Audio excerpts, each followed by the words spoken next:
the great Canadian talk show. There's only a couple of watts, but I brought the truth to everyone within 3 blocks of the west side of campus. No way! Yes way! And now, let's get right down to business with Marty Gold. Now, Kenny, we didn't have much of a chance really to talk at all. For some reason, we didn't talk at all during the week. And so I didn't explain to you ahead of time why we're going to be deviating and doing a special focus in the first part of the show today. But I hope you approve. No, I trust you, Marty. You seem to have the instincts for these things, so we'll let it go. And here we go. My instincts told me that when I received a postcard in the mailbox of the good old office, that on one side was French, but the side I could read in English said, "Moving on Marion Street, phase 3 of public engagement is in motion. We want to hear from you." Well, I set it aside, put it right near my doorway, and sure enough, on Thursday, March 16th, I went down to the Norwood Community Center to take a gander at what the city had in mind for what they say will be improving the traffic flow and other things to do with Marion, which largely runs westbound, although it has the eastbound segment. You get the idea. It runs eastbound, but it's westbound from coming from Lagamodiere. You get the idea. And Goulet, these are the main intersections in and out of St. Boniface. Now, by way of background, St. Boniface, the neighborhood, is no stranger to the whims of planning departments and incoherent engineers employed by City of Winnipeg, various consultants in the past.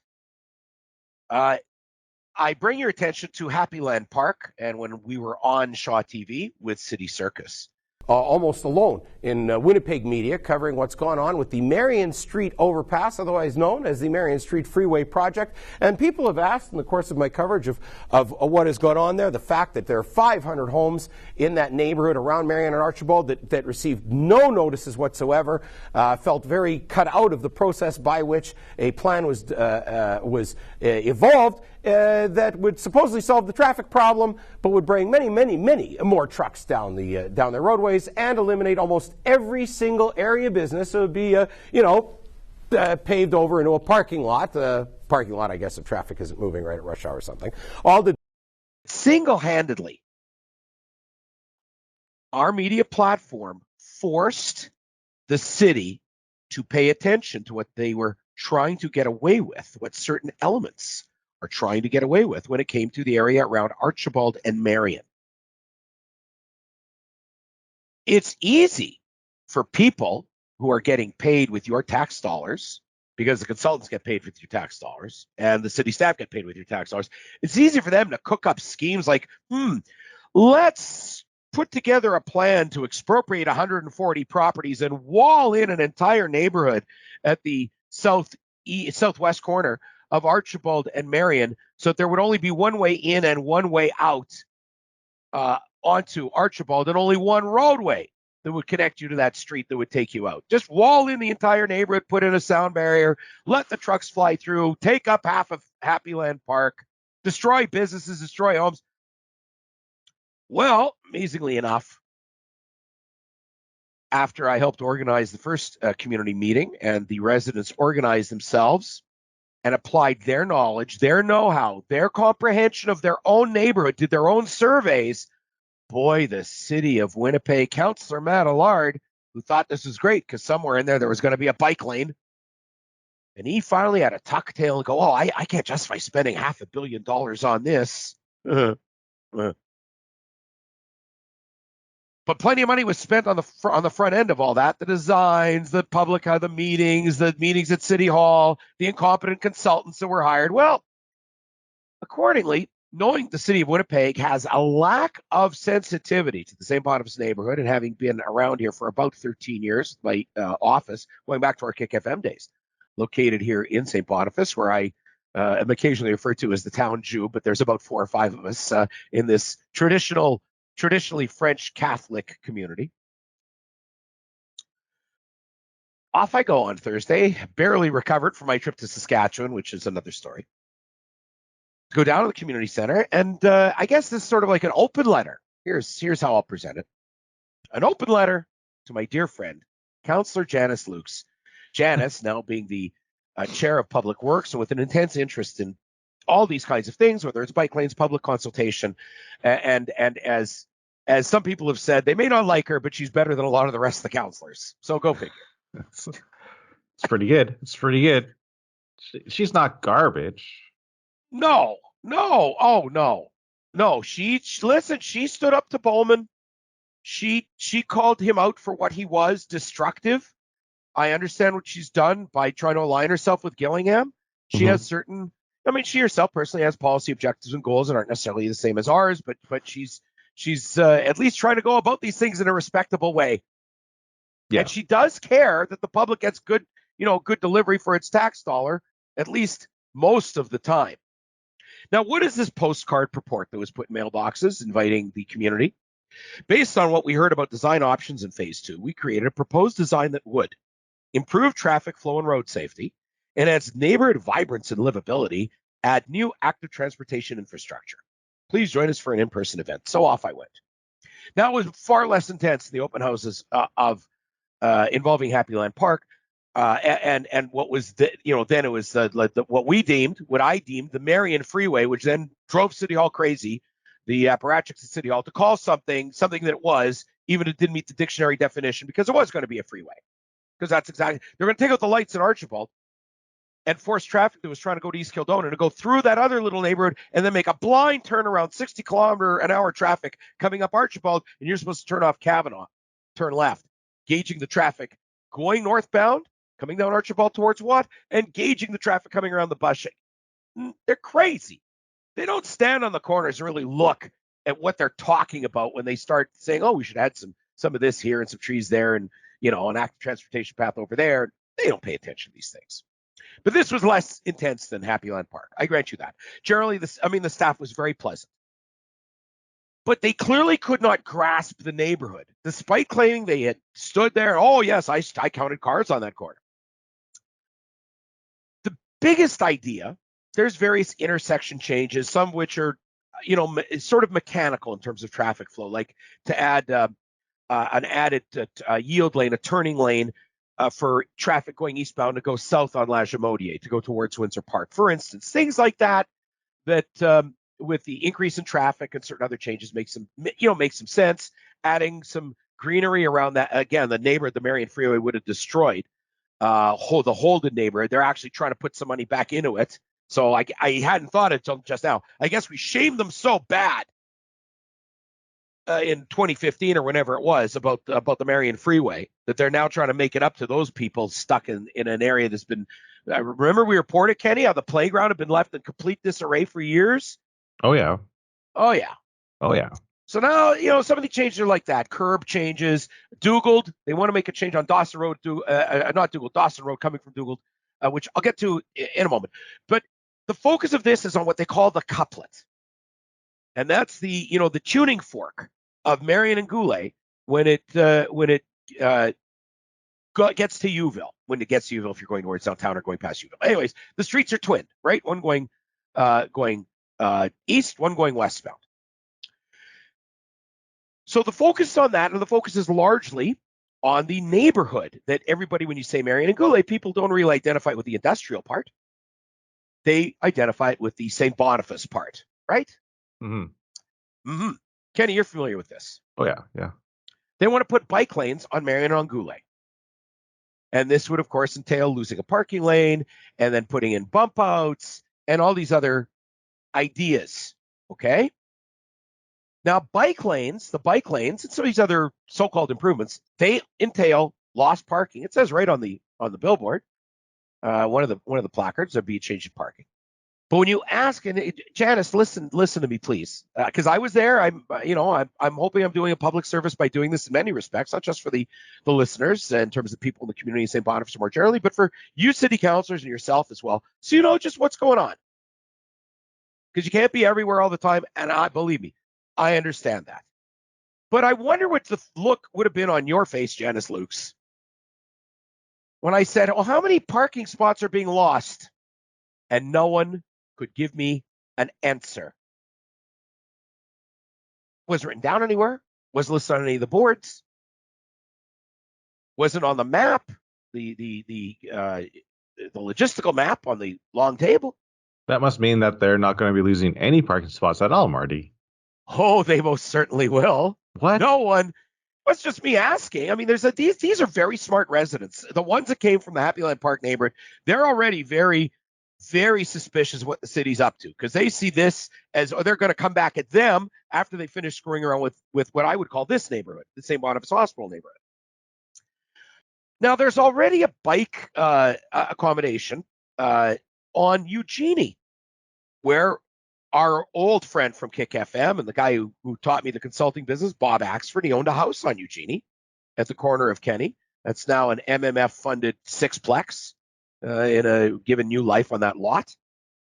So I'm very familiar with Eugenie and with the street. And a few years ago, they turned it into a bike accommodation.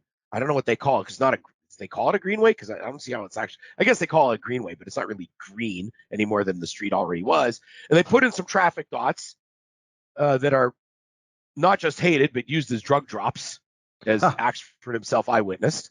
Well, meet me at the traffic dot, and you stand there. People would hide drugs inside the pipes that hold up the signs. That's nice. Yeah, always good. There's already an accommodation on Eugenie, 30 kilometers an hour. Well, you want to put a bike lane on Marion. What's the demand? How many are using Eugenie?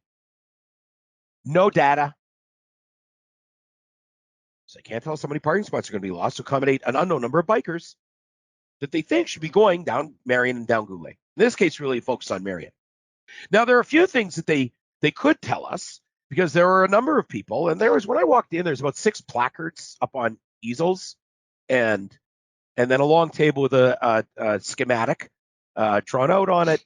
And I would say that there's probably 10 city staff is a good guess, 3 at the door, probably 12 maybe. And I'm assuming they're all city staffers. I didn't note that anyone was from a consulting company, but I can't state that absolutely, just to be fair.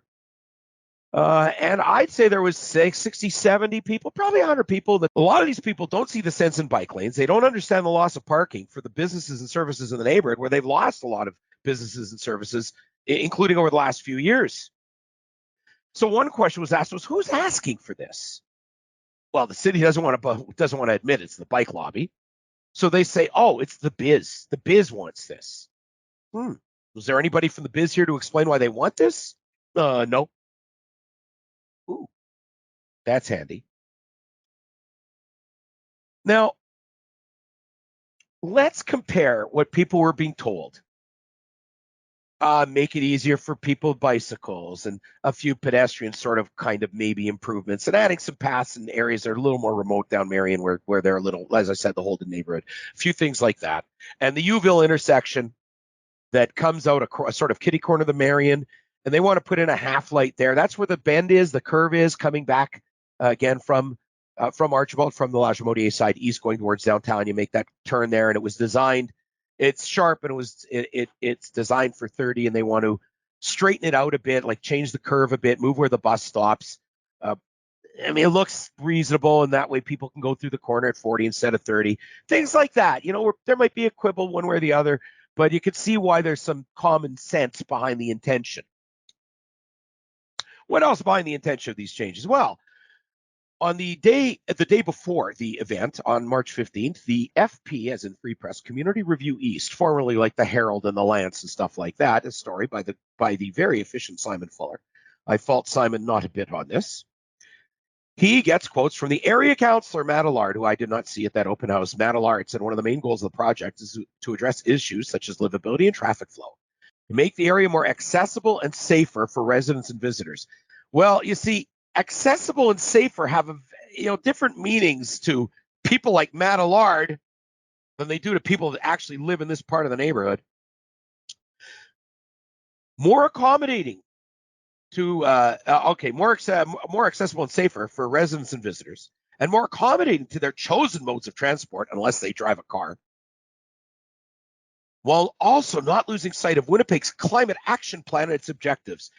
Kenny, I can tell you 3 words that were not spoken of whatsoever at this open house, come and go, moving on Marion Street event, was climate action plan.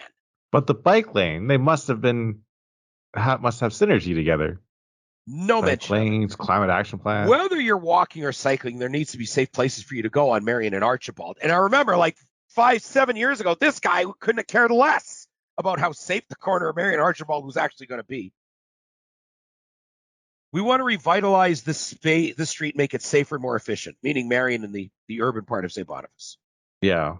As part of the conversation around the efficiency aspect, Allard said there also needs to be a modal shift in the numbers and a reduction in the percentage of vehicles on the road with just a single passenger.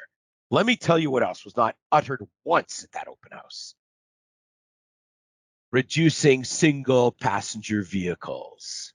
So this is a war on cars. It's a war on people. It's a war on mobility. It's a war on people in their own neighborhood under the guise of we have to make more room for bicycles. So are you saying that they're actively trying to make the roads more awful for cars? Yes, and I'll explain. I got some examples. Let me get to that. First of all, with regards to this, make things better for cyclists. So you have people from Happyland Park there. Walter Kleinschmidt was there, and he was also involved in the Happyland Park fight. He was a loud and strong voice for the community, and he's from North St. Boniface. And Walter was there. I hadn't seen him in a couple of years. He listens to the podcast. He was very glad to see me. He was there from like that neighborhood, okay, the other side of Provenche. And there was at least a couple of fellows that I spoke to directly, homeowners on Lyndale Drive, where again the city created this greenway and they made traffic turn off and they made it 30 and right. Yeah. I actually wrote down what those guys said to somebody from the city of Winnipeg because we stood there staring at one of the first placards they had up. We get 10 bikes a day. It's a ghost town for bikes. It's all designed to make you not use your car. Now, the interesting thing is, Kenny, these two fellows, who I would say are somewhere between 55 and 65 years of age, they both professed immediately they own bikes. One of them, I think he said his daughters had hers stolen 3 times. The other fellow... That's how you know they're honest Winnipeggers. Your bike gets stolen. The other fellow has 2 bikes.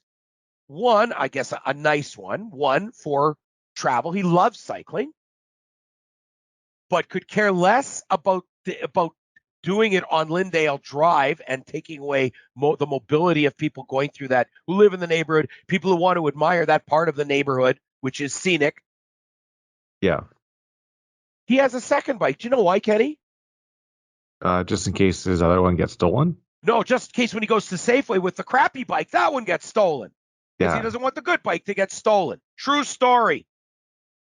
That's and they talked about how who are you trying to fool with the preponderance of stolen bikes that you're trying to encourage more people to risk their bikes because they don't see the neighborhood as safe for cyclists, not because of drivers, but because of other factors.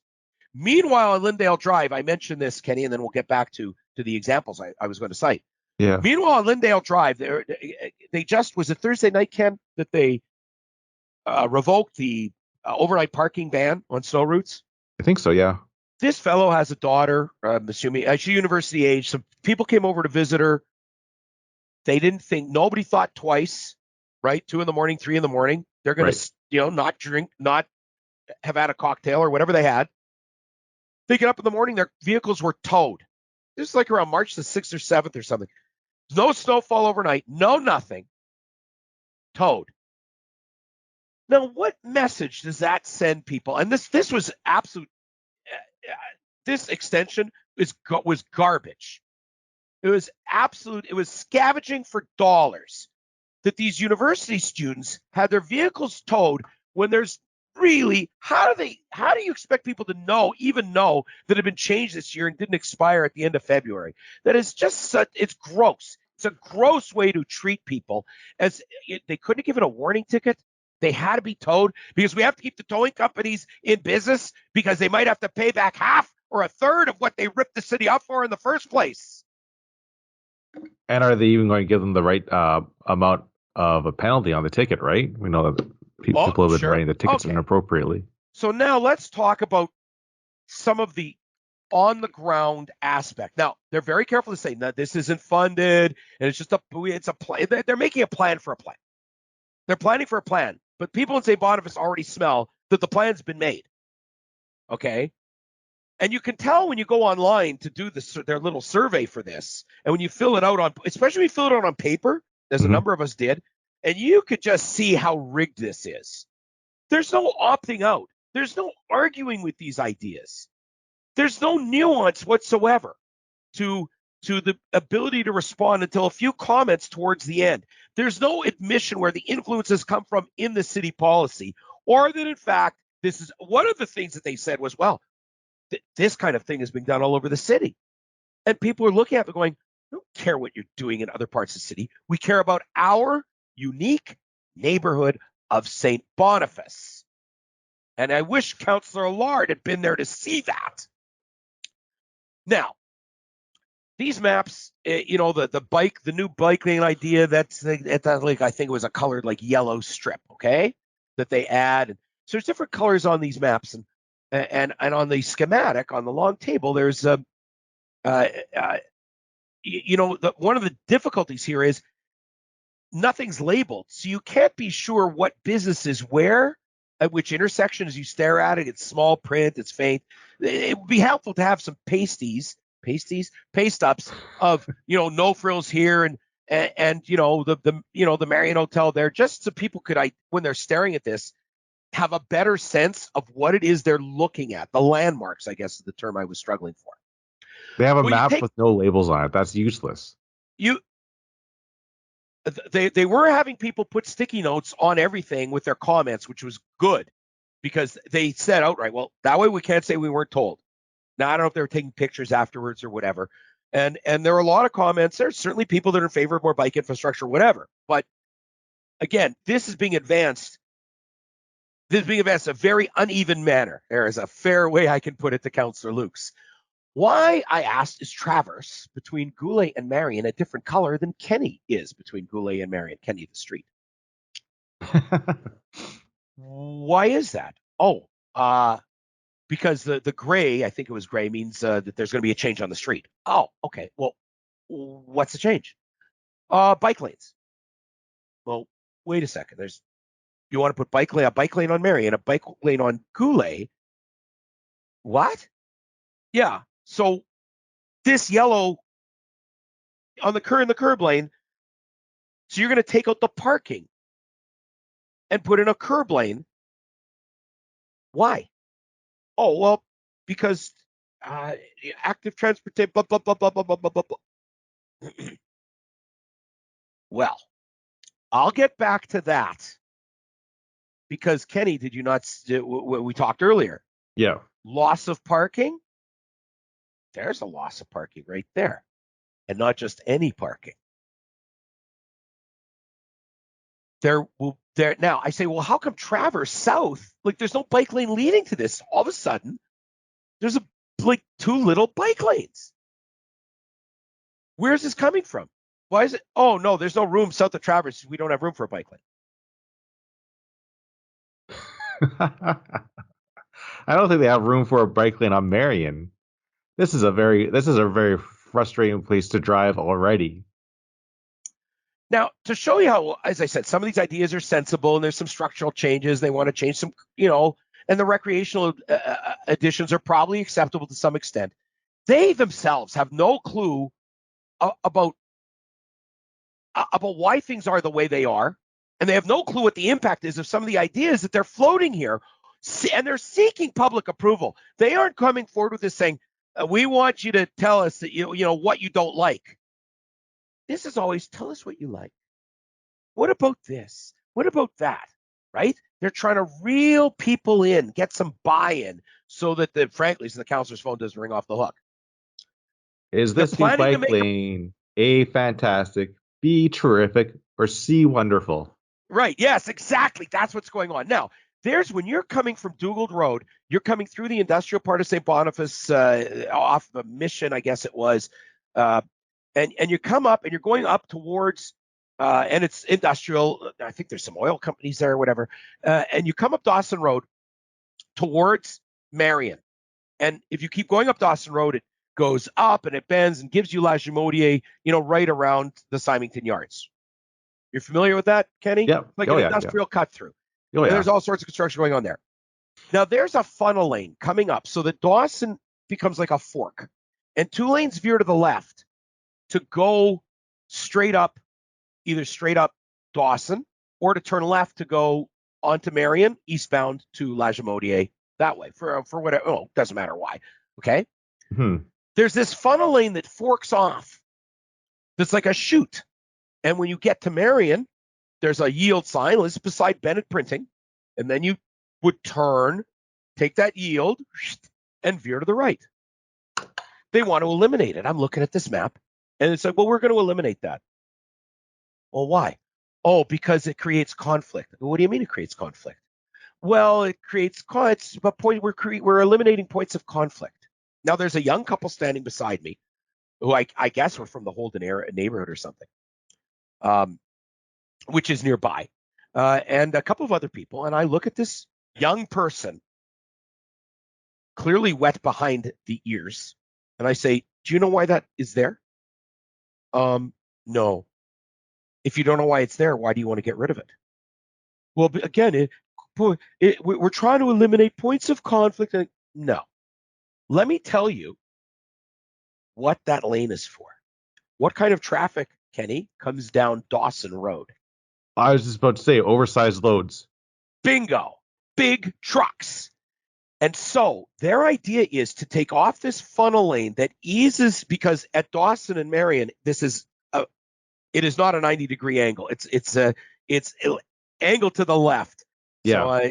So that's why they created this lane so big vehicles, would be able to ease onto Marion, where a lot of them are going, especially if they're heading towards downtown or whatever, elsewhere in the industrial area there off Marion, right? Yeah. Imagine taking that away and those big oversized loads, Kenny. Now, if they want to go west towards downtown on Marion, they have to turn right at the lights at that intersection of Marion and Dawson Road. And that happens quite a bit in that area too, because there's always those police escorts escorting those things through the city, coming out of that area. So the city wants to make big vehicles jackknife around that corner. That's the way they drew it. Clearly have to pull into the far left lane to make the turn, if not into the oncoming traffic. What's going to happen when a train's got traffic backed up? You're going to have gridlock. Not for the bikes, Marty. They'll just keep on going. You don't need to worry about the bikes. I said, conflicts. I said, do you have any data about how many accidents are happening on Dawson at that intersection? No. Oh, so you say there's conflicts, but you have no accident data. That's 3 simple points. How many bikes do you anticipate? Right? Yeah. Couldn't tell me.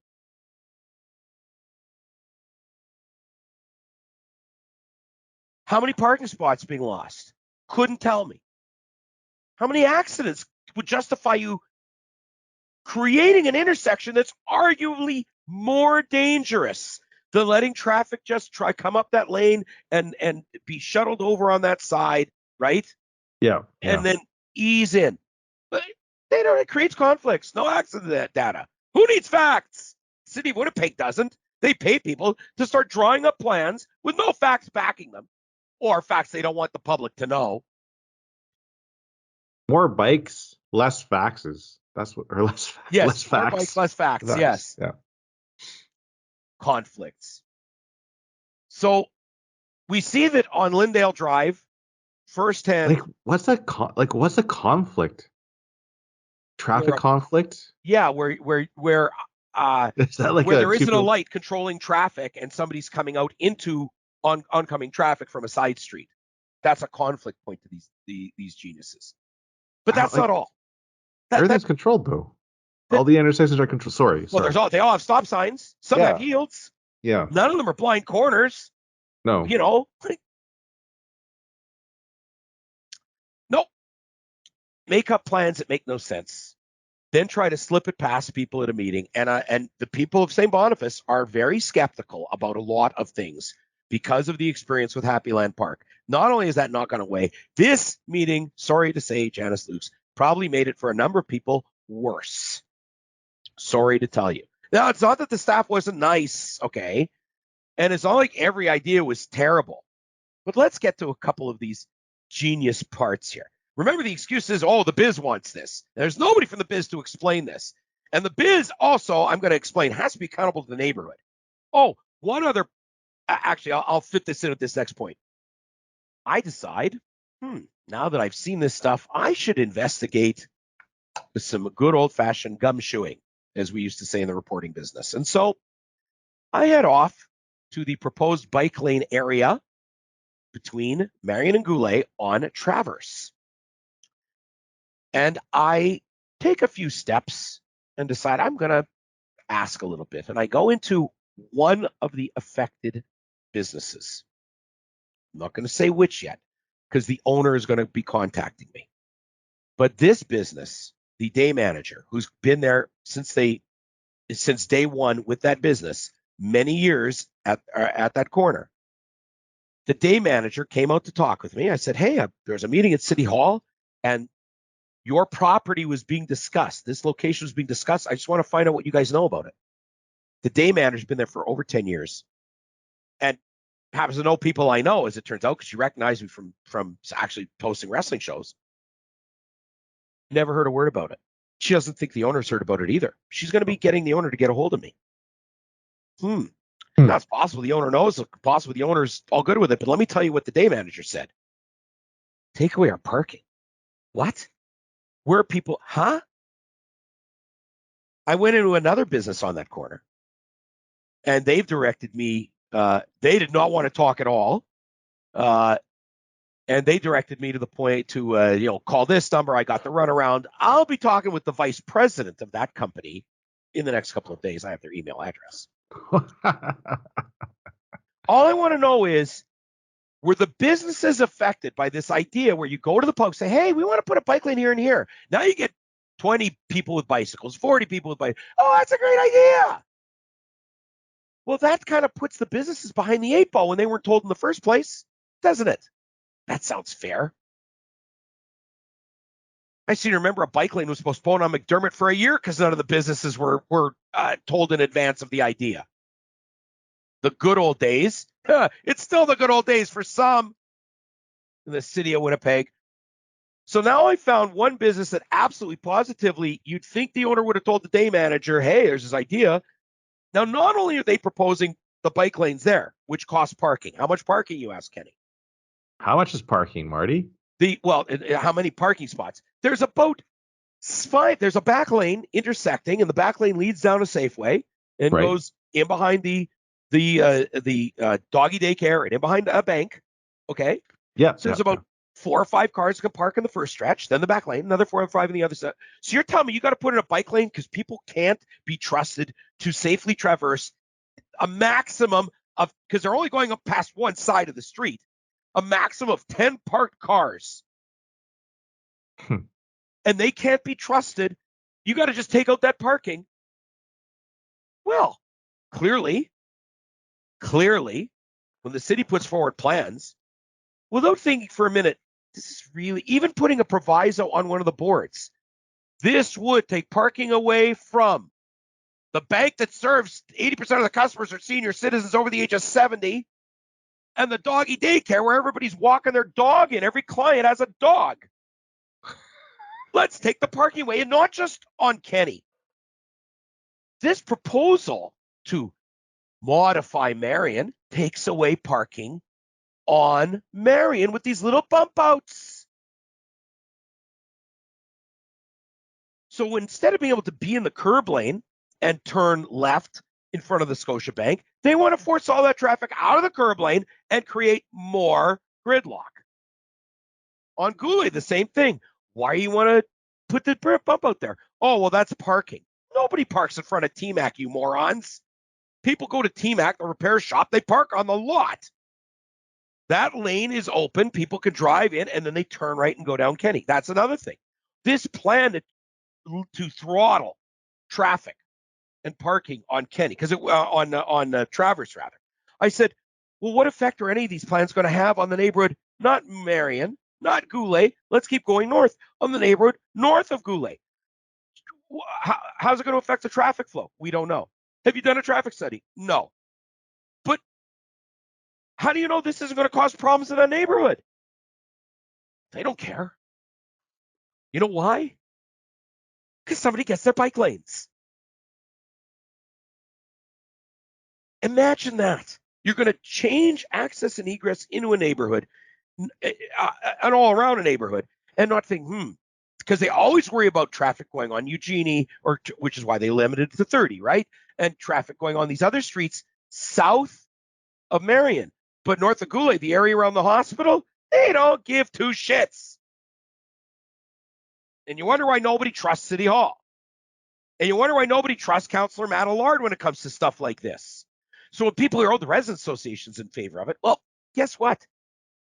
Matt Allard succeeded in an environment where there's been institutional capture by certain ideologies of the neighborhood associations and the biz.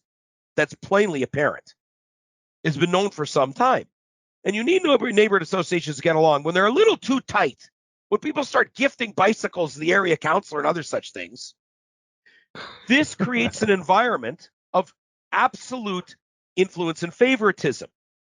And as mild as it seemed on those maps, on those placards, as mild as the language was, they don't talk about climate action plan. They don't talk about getting rid of single passenger vehicles. They don't use any of that language when the public actually comes to see the plans. But Allard is more than glad to tell Simon Fuller, the reporter, exactly what's up here.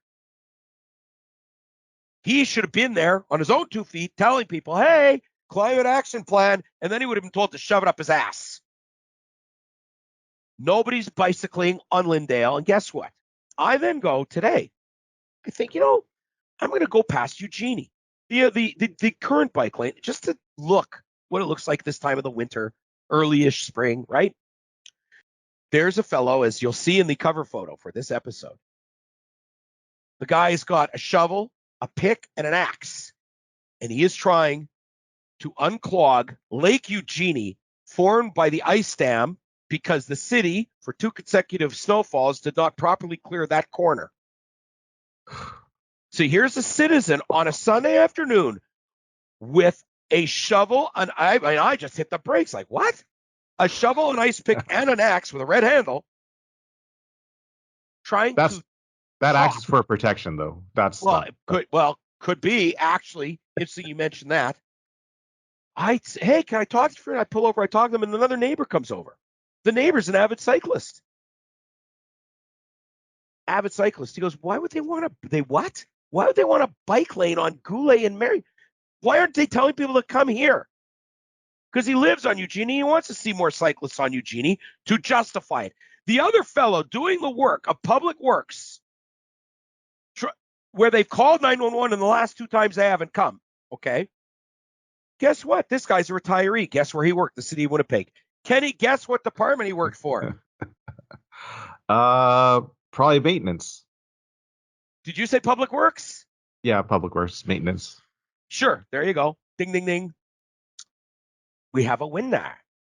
Also, not amused in the least by this money-wasting term he used, concept. And even he referenced, the summertime there's cyclists here. In the winter, there's like 3 people on Eugenie. This fantasy, what's going to happen pretty soon is you're going to have this cultural clash. Just to explain with St. Boniface, the idea is they're going to come back with drop another plan and take it to council next fall or something.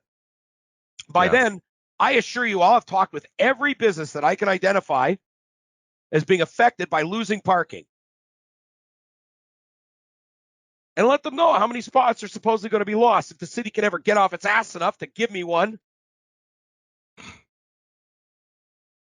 Why is this important? People say, you know what? These businesses employ people in the neighborhood. When these businesses close, is it any good for the neighborhood? Of course not. when different services pull out? Would it be good to lose the dog loft and the Scotiabank branch? Only a moron.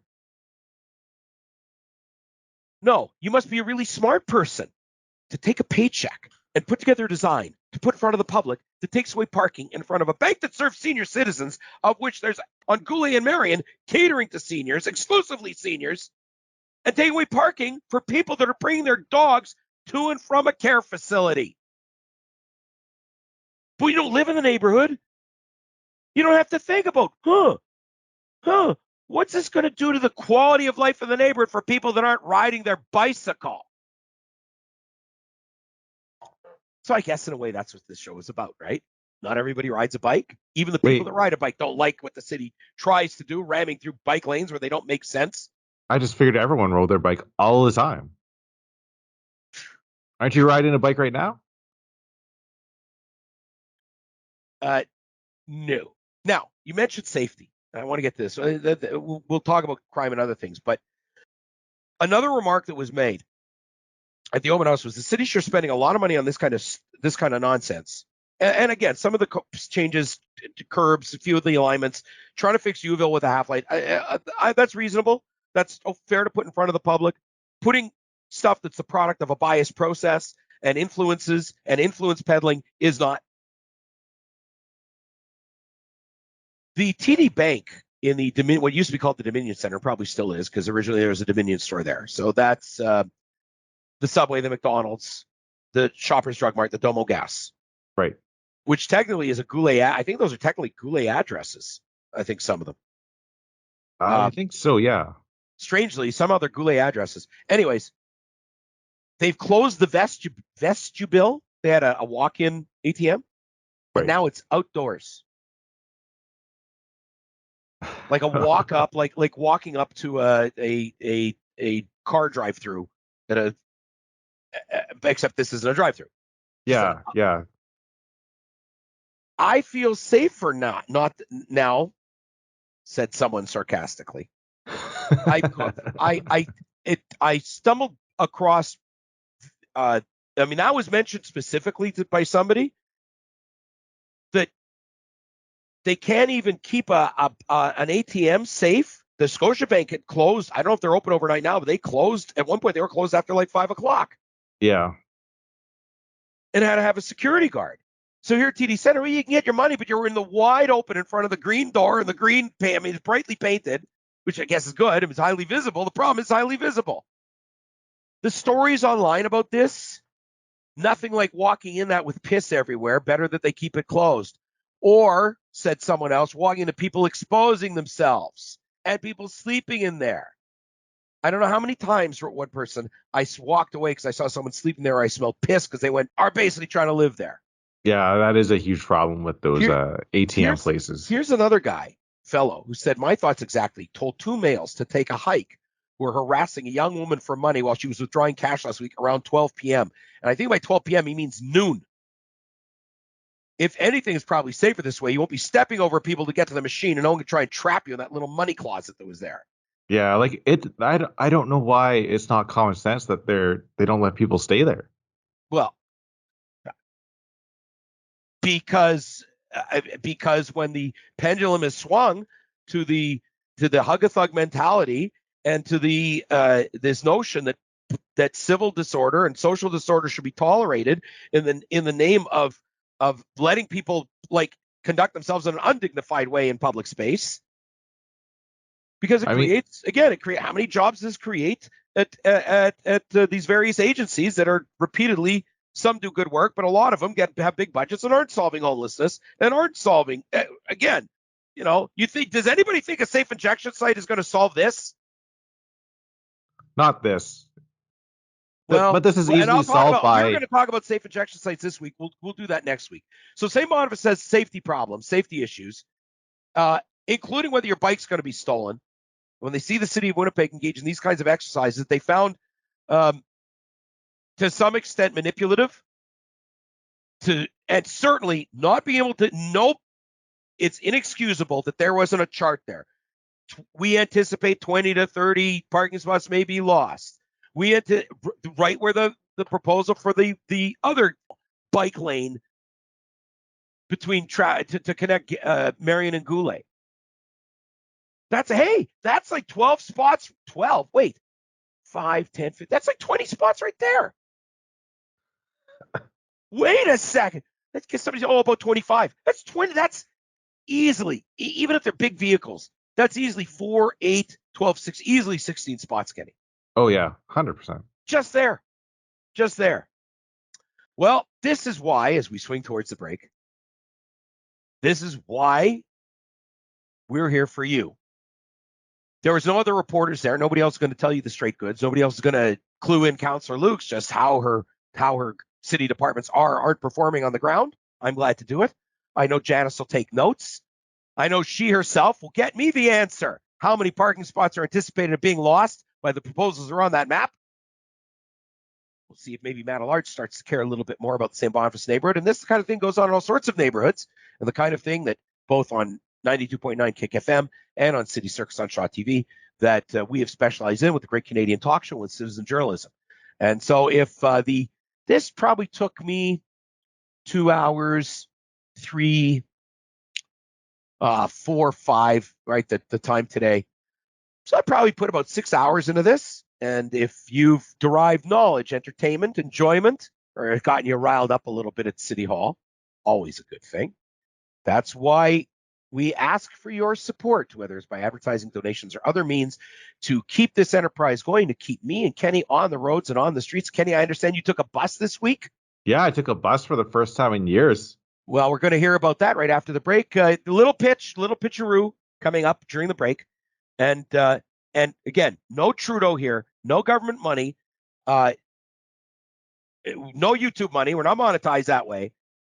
If you think it's important that neighborhoods get the straight goods, that somebody's watching out for their interests so that businesses don't suddenly find out they're going to lose all their parking because some geniuses decide that they're going to create plans that cater to certain groups in society or certain groups in the community at the expense of others, potentially their livelihoods. That's the role we play. That's the kind of service that your financial support goes towards. Big or small, it all counts. And heading into spring, I want to get out on the road and heading towards a provincial election.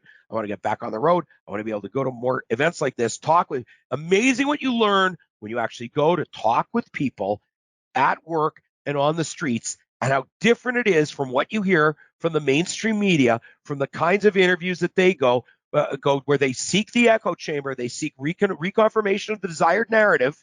We learned that with Happyland Park. And it'll be over my dead body. They're going to pull on Marion and Goulet what they tried to pull on to the good people over by Happyland Park at Archibald at the Archibald intersection. Absolutely not. That's why we're here. That's why we need your support. Back with more of the Great Canadian Talk Show right after this. Do you have a comment, story tip, or want to advertise or support the Great Canadian Talk Show podcast? Email tgcts1@gmail.com, join the Facebook group, or follow us on Twitter @TGCTS. You have the power.